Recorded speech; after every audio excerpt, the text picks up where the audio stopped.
Ang bongga ng pelikula ni na Kim Chiu at Paolo Avellino. Imagine, hindi pa man tapos ang showing nito sa Pilipinas na nasa ikatlong linggo na.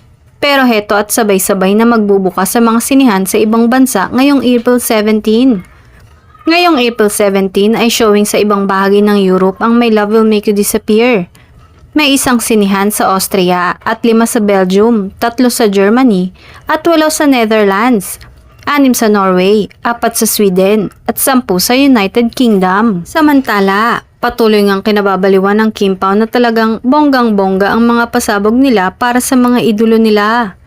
Karamihan nga sa kanila ay nasa ibang bansa, kaya naman kering-kering nila na gastusan talaga ang mga idol nila. Imagine, marami sa kanila ang nagpapadala talaga ng mga pera sa mga Kim Pao fans sa Pilipinas para suportahan ang mga idol.